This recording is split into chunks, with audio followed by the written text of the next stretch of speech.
Baik, Assalamualaikum, salam sejahtera. Boleh dengar tak? Saya tunggu komennya. Boleh dengar? Ya, share ramai-ramai dan sertai Telegram saya Regi JC Ritaudin ya. Jangan lupa ya, sertai Telegram saya Regi JC Ritaudin. Akan saya mula buat pengumuman-pengumuman tertentu. Boleh dengar tak? Saya tunggu komen ya. Okey.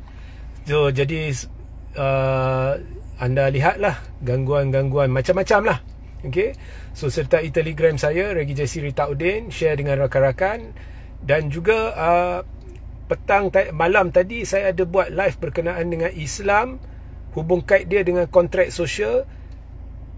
Tang mana kontrak sosial bertulis di Perlembagaan Persekutuan, dan bagaimana Perlembagaan Persekutuan dan kontrak sosial ni adalah bukti ini tanah Melayu. Bagaimana British telah sebenarnya menyerahkan balik tanah ini kepada orang-orang Melayu, khususnya raja-raja Melayu. Semua tu saya ada bicarakan dalam live malam tadi. Jadi wajib tonton, scroll ke bawah. Dan juga saya ada dedahkan satu dokumen bertulis yang merupakan penyelidikan yang telah dibuat. Anda perlu rujuk thethirdforce.net. Ramai-ramai rujuk artikel berkenaan, dan thethirdforce.net telah disekat di bawah pentadbiran ini. Jadi anda perlu download daripada Google Play Store ataupun Apple Play Store aplikasi 1.1.1.1. Memang mudah caranya untuk ikut je, download je, kemudian automatik anda boleh akses laman yang disekat. Baik, Datuk Seri Anwar Ibrahim perlu terima kenyataan bahawasanya Datuk Seri Anwar Ibrahim sah hilang majoriti. Dan Datuk Seri Anwar Ibrahim perlu terima kenyataan bahawa apa jua seterusnya akan berlaku semuanya di tangan Yang di-Pertuan Agong, dan tidak ada percaturan di belah-belah PH maupun UMNO ke kerajaan ni yang ada ni, kem Datuk Seri boleh membawa sebarang hasil. Semuanya sebenarnya sudah lama di tangan Kebawahuduli Yang Maha Mulia Seri Paduka Baginda Yang di-Pertuan Agong, dan kita tunggu sahaja. Jadi permainan persepsi ini tidak akan membuahkan sebarang hasil. Contohnya, saya selalu nasihatkan kerajaan ni, khususnya Datuk Seri, untuk jangan bercakap banyak ya. Apabila satu naratif dilontar oleh pihak mana-mana pihak, jika anda tidak ada jawapan, jangan jawab. Jangan cuba timbulkan persepsi palsu, ianya kadang-kadang memakan diri. Tetapi Datuk Seri tidak dengar. Contohnya masa berlaku Liberal International, didedahkan bahawa PKR adalah ahli Liberal International. Saya dah sebut, if you do not have an answer, kalau kamu memang PKR memang ahli Liberal International, jangan jawab.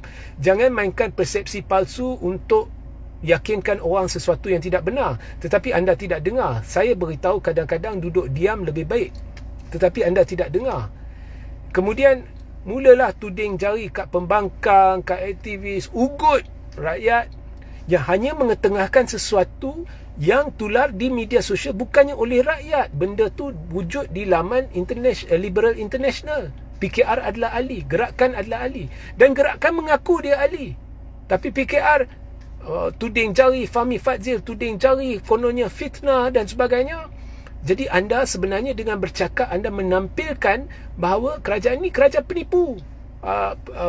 Orang-orang dia penipu. Kemudian akhirnya Fadzil mengaku pula memang ada di situ dan memberitahu dah arahkan Liberal International untuk turunkan logo tu, dan memang diturunkan.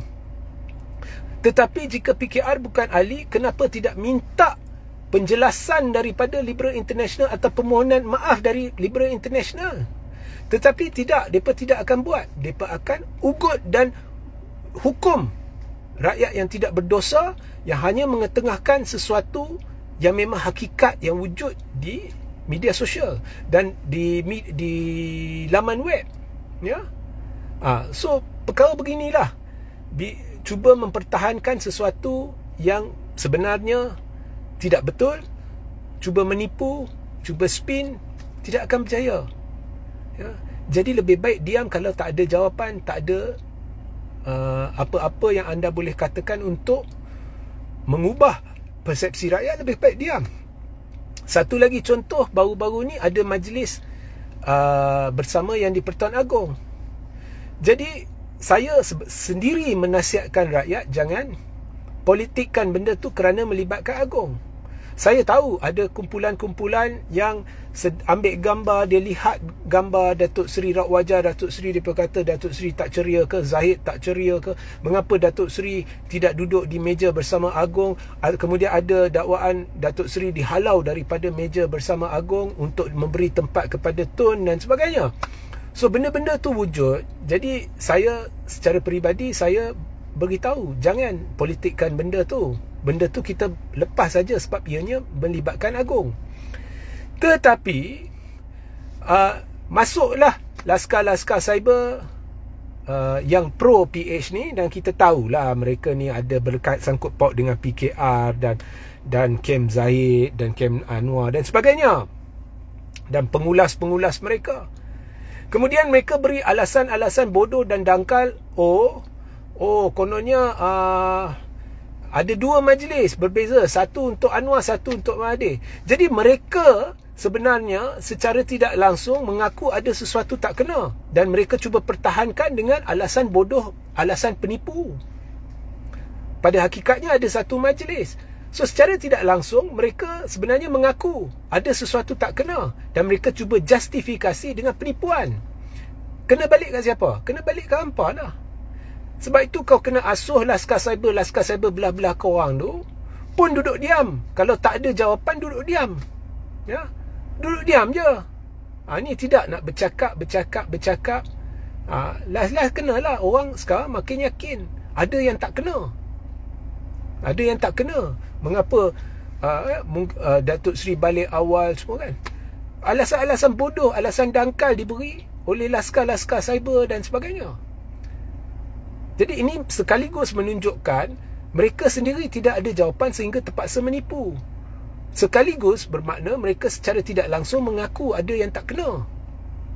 Okeylah. So, terimalah kenyataan, hakikat bahawa kerajaan ini tidak ada majoriti lagi. Saya kenal Datuk Seri. Kalau ada majoriti, dalam keadaan dulu tak ada majoriti pun, Datuk Seri dah buat press conference dan temberang kononnya ada majoriti. Kalau dah ada majoriti, Datuk Seri dah lama kumpulkan 111 orang yang saya cabar Datuk Seri buat. Dan setiap seorang beritahu sokong. Jadi kita tahulah Datuk Seri ada majoriti. Ini tidak, kita tidak bising. Kita tidak ungkitkan isu ni. Yang ungkitkan siapa? Blok kerajaan lah. Orang-orang kau lah Datuk Seri. Ya? Siap dengan JCOM, agensi korang tu, yang duit kami digunakan untuk bayar JCOM ni, digunakan untuk muntahkan cerita palsu berkenaan dengan langkah Dubai ni yang tak wujud. Kemudian tuding jari kononnya pembangkang yang beria-ia hendak tumbangkan kerajaan, sedangkan pembangkang senyap. So akhirnya saya cabar, kalau ada 111 yang kau boleh kumpul, cukup ya, buatlah sidang media. Dan kita kenal Datuk Seri dari dulu. Kalau ada, akan buat sidang media. Dah lama buat sidang media, tapi tak buat. Kemudian muntah lagi cerita palsu, cerita dongeng. Kononnya saya tahu pembangkang lemah. Sorry lah, pembangkang bukan lemah. Sorry, itu palsu. Datuk Seri yang lemah. Blok Datuk Seri yang kucak kacir. Ya, kucak kacir kesemuanya. Ya. So terima je kenyataan, save face. Ya. Maruah yang ada tu sedikit tu selamatkan. The best, lepas je jawatan. Senang je. Ya. Dan korang sendiri yang kata ini kerajaan YDPA. Betul lah, ini sebenarnya bukan kerajaan YDPA tapi kerajaan mandat YDPA, kerana tidak ada sesiapa menang, mana-mana gabungan menang majoriti. Jadi YDPA menggunakan kuasa budi bicara mutlak untuk melantik Anwar atas keyakinan Anwar mungkin ada majoriti. Ya. So ia menjadikannya kerajaan mandat YDPA. So jika YDPA berpuas hati dengan apa jua cara sekalipun yang tidak sebut dalam Perlembagaan Persekutuan. Perlembagaan Persekutuan tak sebut bagaimana nak tentukan seorang PM hilang majoriti. Tapi jika YDPA berpuas hati, maka buatlah apa yang Anwar nak buat. Tapi YDPA boleh teruskan tanpa menunjukkan kepada sesiapa bagaimana YDPA mencapai keputusan bahawa tidak ada majoriti, Anwar tidak ada majoriti. YDPA boleh teruskan dengan proses nak tubuhkan pentadbiran baru. Tak perlu YDPA jelaskan, oh saya sebenarnya terima SD ataupun saya ni. Tak perlu. Itulah tahap kuasa budi bicara mutlak yang di-Pertuan Agong. Kalau dah puas hati, semuanya boleh dirahsiakan. Sama seperti YDPA rahsiakan mengapa YDPA memilih Anwar dulu, bukannya Tan Sri Muhyiddin Yassin selepas PRU 15. Semuanya tak perlu dijelaskan. Tetapi jika YDPA berdasarkan kuasa budi bicara mutlak yakin bahawa Anwar hilang majoriti, maka hilang majoriti lah. Itu saya dah beritahu kat rakyat. Korang belum lagi lihat kuasa budi bicara mutlak sebenar YDPA. Banyak lagi. Ya. So bagi saya lebih elok berundur secara kehormat daripada menimbulkan persepsi palsu. Ya. Siasatan-siasatan yang atas syak, yang tak masuk akal. Saya tahu esok kalau didapati memang tidak ada asas kepada siasatan, contohnya terhadap Daim ke terhadap siapa, mereka akan kata apa? Oh, tengok kerajaan baru mereka nak lepaskan kroni-kroni mereka.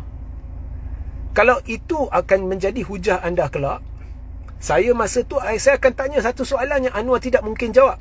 Bagaimanakah Anwar boleh lantik seorang berdepan 47 pertuduhan jenayah sebagai timbalan Perdana Menteri?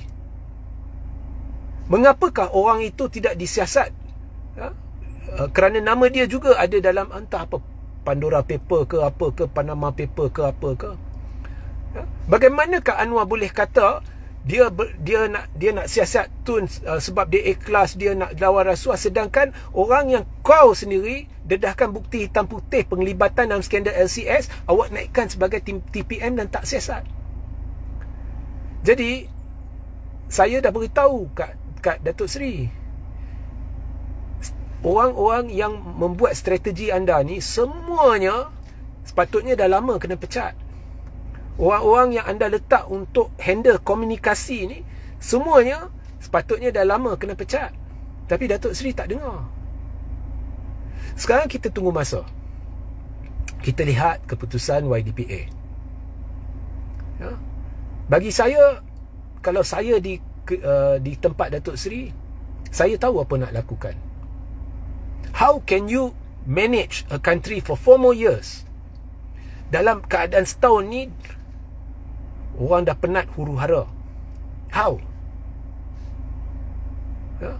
Ala diktator lah, seperti yang awak lakukan sekarang. Dengan perangai I don't give a damn. Ya? So nasihat saya, terimalah kenyataan. Terimalah kenyataan for the first time in your life, dan berundurlah secara kehormat. Tak lama lagi dah.